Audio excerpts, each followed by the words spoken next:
Invitational, that sounds like a golf thing. For our devotional slash invitation, I want to begin with a question that is perhaps one of the most ridiculous questions that's ever been asked at the beginning of a devotional. And that is, have you ever been hungry? Now, obviously, that's a ridiculous question because, yes, we've all been hungry. And we are hungry at different times of the day for different things. And our hunger impacts our mood and impacts our energy. What we crave in terms of our food has an impact then on how we live our lives and so on. Hunger is something that we can all relate to. You think about not just our physical bodies and the hunger that we experience in our bellies, but you think about all of the devices that we have in our lives that are hungry for electricity. And so everybody now is carrying one of these little pocket computers around. Maybe not everybody, but lots of folks are. And so it will have at the top a little indication of how hungry it is or not, right? And so 100% is like I'm 0% hungry. So you have to do some math. It's some like algebra, and you're going to get all cross-eyed thinking about it. So we won't think about the math part of it. But the devices are always hungry, almost always hungry. If you've got a video game console like a Switch, it wants power. Tablets, all of these sorts of things. I'm keenly aware of that as well because of my old wheelchair. Because it does not run on good attitude. It runs on electricity, and I have to plug it in, and I have to charge it. And if I don't, well, then I'm not going anywhere.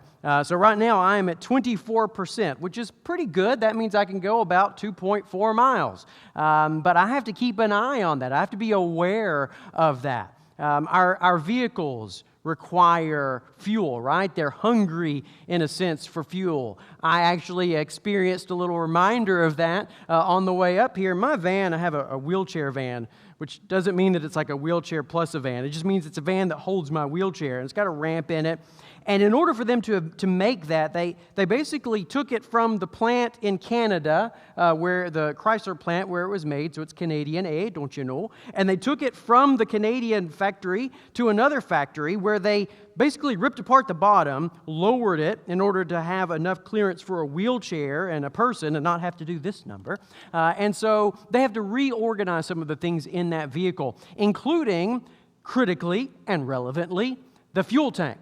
So the fuel tank in my van is not the standard fuel tank. It's not in the standard location. And I am almost certain that the fuel remaining indicator device or devices in that tank are also not standard, or they're possessed, or both.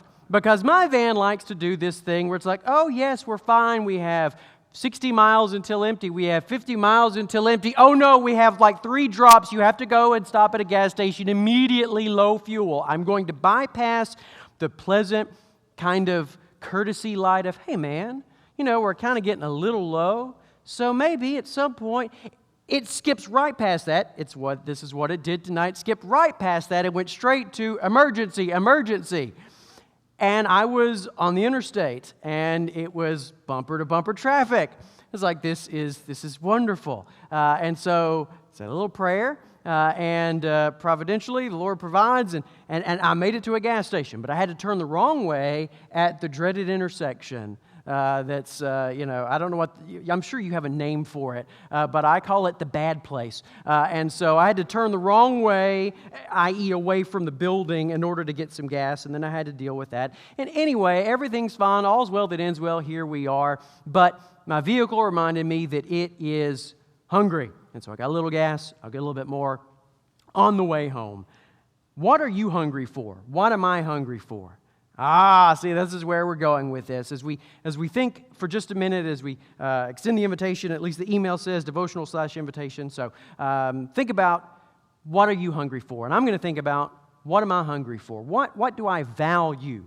Obviously, in terms of food, maybe donuts, things like that, but that's not what we're talking about right now. We're thinking about the mind. What is our mind? What is our soul hungry for?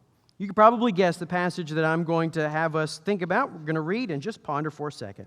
In Matthew chapter 5 and verse number 6, Jesus says, "Blessed are those who hunger and thirst for righteousness, for they shall be satisfied."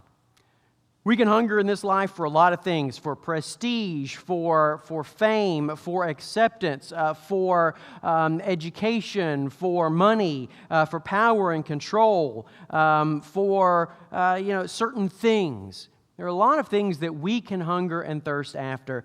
And the next time you look at your phone and its batteries are low, or you look at your instrument cluster in your vehicle and it tells you that you need gas. The next time you look at your power indication on your wheelchair, actually that's probably just going to be for me, but the next time that you look at some device that's telling you that it needs hunger, I hope that maybe occasionally when you do that, you'll remember little old Nick saying, and now after you look at that and think about how you're going to get power to that, think about, what have I been hungering after today? What has been important to me today? And we're going to extend the invitation, I'm assuming, yes. And so if there's any way that we can help you, if you know what you need to do to become a Christian and you're not a Christian but you're ready to make that commitment, they'd love to help you with that. If you need to come home, if there's any way that we can help you, we want to take this opportunity to encourage you. Please come forward and let us know right now as you stand and we sing.